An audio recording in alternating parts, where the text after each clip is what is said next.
Alright, welcome back to Trans Guy Reacts. This is Nick, and I make videos about women's basketball, collegiate or professional. And today I'm breaking down the June 2nd WNBA games, and there were quite a few. And the WNBA loves to put on games at the same time, and it's highly annoying, but I try my best to watch as much of them as I can. And today I'm going to break down three of the games. On one of the games, I'm going to probably do a completely separate video on. But the first game was on the Connecticut Sun versus the Atlanta Dream. Want to point out that the Dream court, their new court looks really great. They have this new floorboard that's like blue, gray, and purple, and it looks really cool against their new uniforms. But to start this game, the Connecticut Sun were killing the Dream most of the game. It was just like a complete blowout. It's kind of embarrassing for the Dream, to be honest, because they were on home court. But good thing for the Dream was that they were able to play a lot of their bench players that they normally don't play, like Letitia Mihir came into the game in the third quarter. It was like really nice to see her, fellow Gamecock. But like I said, the Sun were in control of this game from beginning to end. It was a definitive win, and they won 69-50. They even held the Dream to 7 points in the fourth quarter. Kind of bad. Tina Charles was the only player in double figures.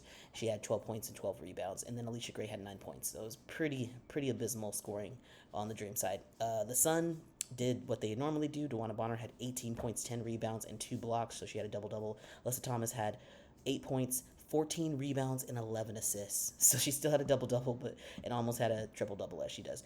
And Denise Janae Carrington had 15 points, and Taisha Harris had 13 points. So just a great win for the Sun. They keep dominating. I think they are now 9-0, undefeated. The second game was the LA Sparks versus the Phoenix Mercury. The Mercury were in firm control from the first half of the game. Even in the second quarter, the Sparks only scored 7 points, and then at halftime it was 22-39.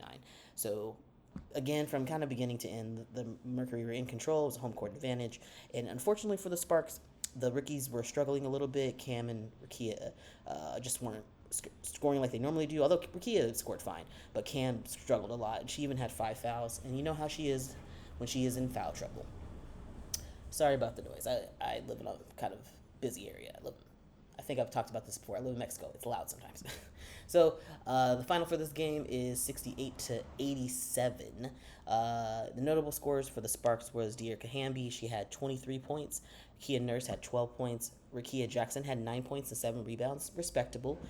Cameron Brink only had 6 points, so kind of a little disappointing night for her. And of course, she had 5 fouls, so always in foul trouble, Cam.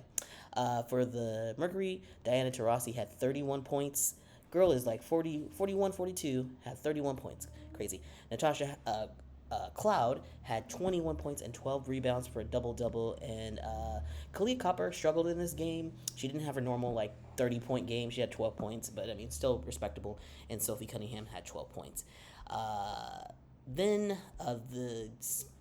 there were 2 games on at the same time, and it was the Fever versus Liberty and the Wings versus the Lynx.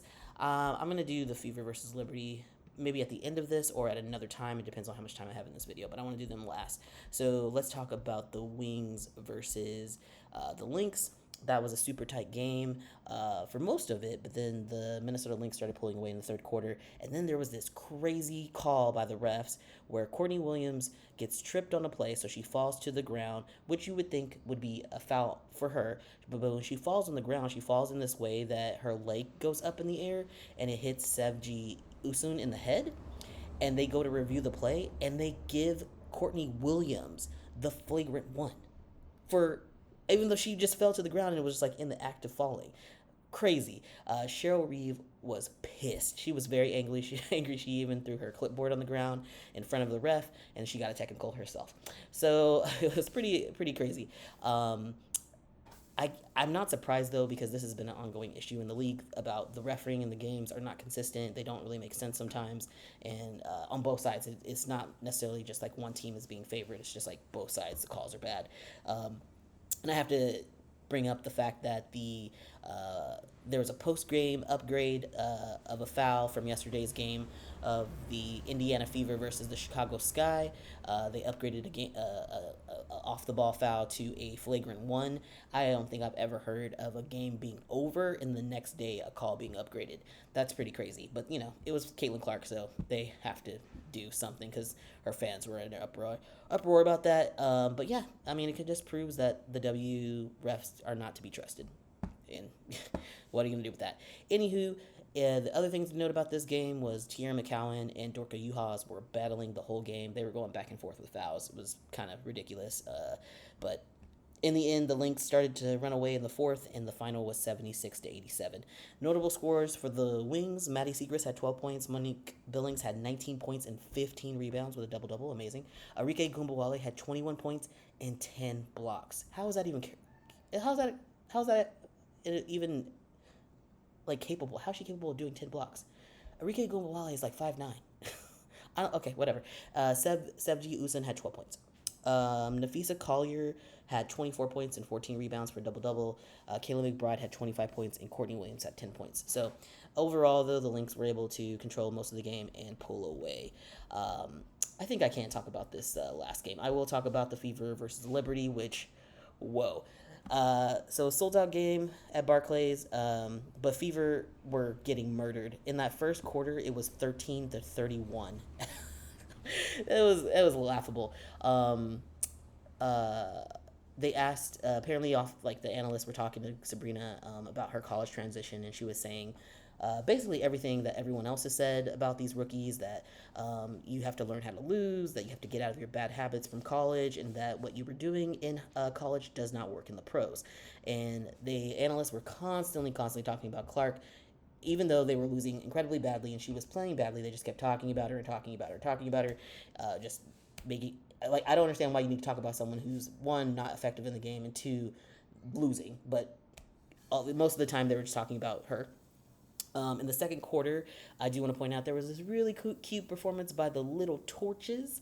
I guess they're the New York Liberty's little dance team. They were cute. But then during halftime, they had this thing called the East Side Dance Company, and it was literally 100 little white girls on the floor dancing very uncoordinatedly. It was very strange, and they were dancing to hip hop. I don't understand what was going on there, but East Side Dance Company, y'all, I don't get it. They were able to get on the floor, so good for them. Back to the game. In terms of the actual basketball game, the Fever actually were clicking when Kelsey Mitchell and Alyssa Smith were in sync, because they already have chemistry together, and they were actually to make actual basketball moves on the court. And I would say I was really impressed with Sabrina Ionescu's play this game and this year. She's really stepped it up, and she has been playing phenomenally. Things that I noted was Caitlin Clark continued to try to drive to the basket, even though she is constantly blocked when she does that, but she keeps on doing it, and she keeps getting hit to the ground, and is shocked every time it's not a foul. It's like, girl, you don't have the strength or the power to do that move anymore. It's not going to work in the pros, but she keeps trying to do it. At the half, it was 37-55. Oh my God, they were getting murdered. At the end of the third quarter, it was 52-81. It was a 29-point lead. It was freaking crazy. They were down 30 points, and for some reason, the Fever had their starters in the game. Why? I don't know. And there was a lot of people colliding with each other. Boston had this really weird fall. She had to go out in the back in the locker room. It was crazy.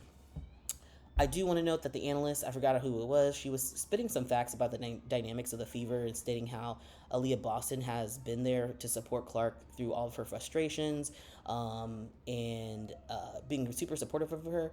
But I'm like, I'd really like to see the same from Clark to support Boston, because Clark's fans or stans are so vile and rude, and they're constantly attacking her teammates online, and Clark says nothing. She's completely silent about it.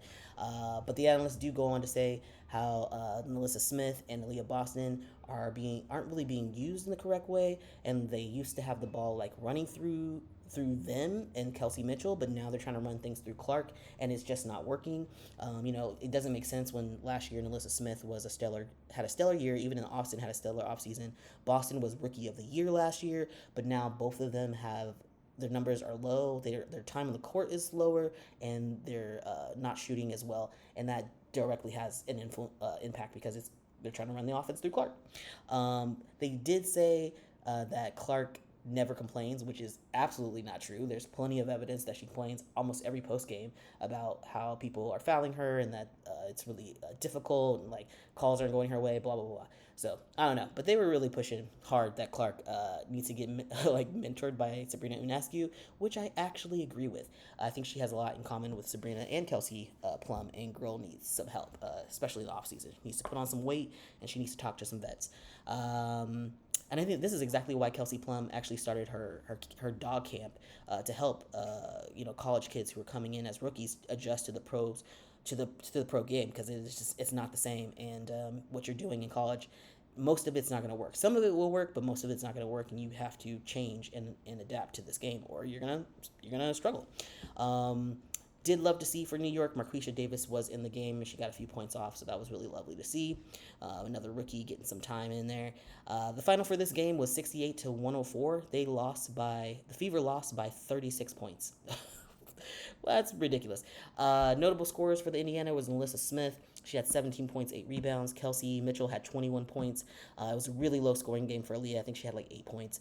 And then Clark had 3 points. She also had 3 turnovers. She had the same amount, 10% field goal percentage. This girl is absolutely terrible. She is, I would say, not the savior for the WNBA. In fact, she is making her team worse. But I ain't the coach. I don't know. They got to figure that out.